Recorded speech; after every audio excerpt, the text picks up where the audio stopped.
Friends, Romans, countrymen, lend me your ears. I come to bury Caesar, not to prize him എന്ന് പറഞ്ഞുകൊണ്ടാണ് mark Antony Caesar കൊല്ലപ്പെട്ട് കിടക്കുമ്പോൾ നടത്തിയ പ്രസംഗം.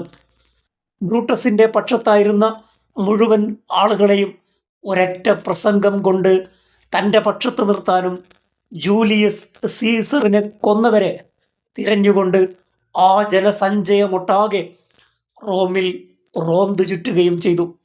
ഒരൊറ്റ പ്രസംഗം കൊണ്ട് മോബിനെ പ്രൊവോക്ക് ചെയ്യാൻ, ആ മോബിനെ ആക്രമണത്തിന് പ്രേരിപ്പിക്കാൻ, ആളുകളെ ഇളക്കിവിടാൻ പ്രസംഗങ്ങൾക്ക് സാധിക്കുമെന്നും മാർക്ക് ആന്റണി നമ്മെ പഠിപ്പിക്കുന്നു. മൈനോറിറ്റികൾക്കെതിരെ, എത്നിക് മൈനോറിറ്റികൾക്കെതിരെ ആക്രമണം നടത്താൻ പ്രേരിപ്പിക്കുന്ന വിധത്തിലുള്ള പ്രസംഗങ്ങൾ ലോക ചരിത്രത്തിൽ നടന്നിരുന്നു. ഇവയെ പൊതുവായി ഹെയ്റ്റ് സ്പീച്ച് എന്നാണ് പറയുക. ഇതാണ് വിദ്വേഷ പ്രസംഗങ്ങൾ. ജൂയിഷ് കമ്മ്യൂണിറ്റിയെ ലോകത്ത് വെറുക്കപ്പെട്ടവരാക്കി മാറ്റുന്നതിൽ പ്രധാന പങ്ക് വഹിച്ചത് ഇത്തരം ഹെയ്റ്റ് സ്പീച്ചുകളാണ്. വിദ്വേഷ പ്രസംഗത്തിൻ്റെ കാര്യത്തിലാണ് ഇന്ത്യ മുൻപന്തിയിൽ നിൽക്കുന്നത്. വാഷിങ്ടൺ ആസ്ഥാനമായി പ്രവർത്തിക്കുന്ന ഹെയ്റ്റ് ലാബിൻ്റെ പുതിയ റിപ്പോർട്ട് 2026 പുറത്തു വന്നിരിക്കുന്നു.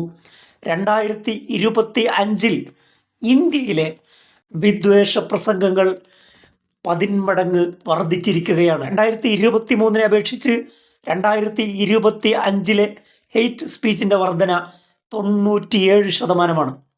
2024 അപേക്ഷിച്ച് 13% വർധനവുണ്ടായിരിക്കുന്നു. ലോകസഭ ഇലക്ഷൻ നടന്ന 2024 വിദ്വേഷ പ്രസംഗങ്ങൾ പീക്കിലെത്തിയിരുന്നു. പക്ഷേ 2024 കടത്തിവെട്ടി 13% വർധനവാണ് 2025 സംഭവിച്ചിരിക്കുന്നത്. 2024 ഇലക്ഷൻ ക്യാമ്പയിനിൽ പ്രധാനമന്ത്രി നരേന്ദ്രമോദി നിങ്ങളുടെ മംഗൾസൂത്ര വരെ, നിങ്ങളുടെ താലിമാല വരെ കോൺഗ്രസ് അധികാരത്തിൽ വന്നാൽ, ഇന്ത്യ മുന്നണി അധികാരത്തിൽ വന്നാൽ അതുവരെ തട്ടിപ്പറിക്കുമെന്ന് പ്രസംഗിച്ച ഘട്ടമുണ്ടായി. വിദ്വേഷ പ്രസംഗത്തിൻ്റെ കാര്യത്തിൽ ലോകത്തിൻ്റെ നെറുകയിൽ നിൽക്കുകയാണ് ഇന്ത്യ. 2025 1318 വിദ്വേഷ പ്രസംഗങ്ങളാണ് റിപ്പോർട്ട് ചെയ്യപ്പെട്ടത്. ഇതിൽ 98% മുസ്ലിം ന്യൂനപക്ഷങ്ങൾക്കെതിരെയാണ്. ഹെയ്റ്റ് ലാബിൻ്റെ കണക്കനുസരിച്ച് രാജ്യത്ത് ശരാശരി ഒരു ദിവസം 4 വീതം വിദ്വേഷ പ്രസംഗങ്ങൾ നടക്കുന്നു. മുസ്ലിങ്ങളെ മാത്രമല്ല ക്രിസ്ത്യാനികളെയും ഹെയ്റ്റ് സ്പീച്ചുകൾ ലക്ഷ്യമിടുന്നു. 2025 ക്രിസ്ത്യാനികൾക്കെതിരെയുള്ള വിദ്വേഷ പ്രസംഗം 41% വർദ്ധിച്ചിരിക്കുന്നു. വിദ്വേഷ പ്രസംഗങ്ങളിൽ 88% BJP നേരിട്ടോ സഖ്യകക്ഷിയായോ ഭരിക്കുന്ന സംസ്ഥാനങ്ങളിലാണ് നടക്കുന്നത്. രാജ്യത്തിൻ്റെ ആഭ്യന്തര വകുപ്പ് മന്ത്രി ഈ പട്ടികയിൽ 6ാം സ്ഥാനത്ത് നിൽക്കുന്നു. ഉത്തരാഖണ്ഡ് മുഖ്യമന്ത്രി പുഷ്കർ സിംഗ് ധാമിയാണ് 1ാം നമ്പറുകാരൻ. 71 വിദ്വേഷ പ്രസംഗങ്ങളാണ് 2025 പുഷ്കർ സിംഗ് ധാമി നടത്തിയത്.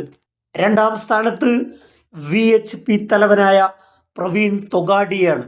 പ്രവീൺ തൊഗാഡിയ 2025 നടത്തിയ വിദ്വേഷ പ്രസംഗങ്ങളുടെ എണ്ണം 46ആണ്. രാജ്യത്തിൻ്റെ ആഭ്യന്തരമന്ത്രി അമിത്ഷാ നടത്തിയിരിക്കുന്നത് 27 പ്രസംഗങ്ങളാണ്. അദ്ദേഹം ഈ ലിസ്റ്റിൽ 6ാം നമ്പറുകാരനാണ്. ലവ് ജിഹാദ്, ലാൻഡ് ജിഹാദ്, തുപ്പൽ ജിഹാദ്, ജനസംഖ്യാ ജിഹാദ് തുടങ്ങിയ ഗൂഢാലോചന സിദ്ധാന്തങ്ങളാണ് വിദ്വേഷ പ്രസംഗങ്ങളുടെ മുഖ്യമായ വിഷയങ്ങൾ. ഇൻസൈറ്റിംഗ് വയലൻസ്, ആക്രമണത്തിന് ആഹ്വാനം ചെയ്യുന്ന രീതിയിലുള്ള 308 പ്രസംഗങ്ങൾ റിപ്പോർട്ട് ചെയ്യപ്പെട്ടു. ന്യൂനപക്ഷങ്ങൾക്കെതിരെ ആയുധമെടുക്കാൻ പ്രേരിപ്പിച്ചുകൊണ്ടുള്ള 136 പ്രസംഗങ്ങൾ റിപ്പോർട്ട് ചെയ്യപ്പെട്ടു. സാമ്പത്തികവും സാമൂഹികവുമായ ബോയ്ക്കോട്ടിന്, ബഹിഷ്കരണത്തിന് ആഹ്വാനം ചെയ്തുകൊണ്ടുള്ള 120 പ്രസംഗങ്ങൾ റിപ്പോർട്ട് ചെയ്യപ്പെട്ടു. ക്രിമിനൽ ക്യാപിറ്റൽ ഓഫ് ഇന്ത്യ എന്ന് വിശേഷിപ്പിക്കപ്പെടാവുന്ന സംഘികളുടെ പറുദീസയായ സ്വർഗതുല്യ സ്ഥലമായ UP ആണ് ഈ വിഷയത്തിലും 1ാം സ്ഥാനത്ത് നിൽക്കുന്നത്. 266 പ്രസംഗങ്ങളാണ് UPയിൽ മാത്രം റിപ്പോർട്ട് ചെയ്യപ്പെട്ടത്. മഹാരാഷ്ട്രയിൽ 193 പ്രസംഗങ്ങൾ, മധ്യപ്രദേശിൽ 172 പ്രസംഗങ്ങൾ, ഉത്തരാഖണ്ഡിൽ 155 പ്രസംഗങ്ങൾ. ഇങ്ങനെ പോകുന്നു ആ ലിസ്റ്റ്.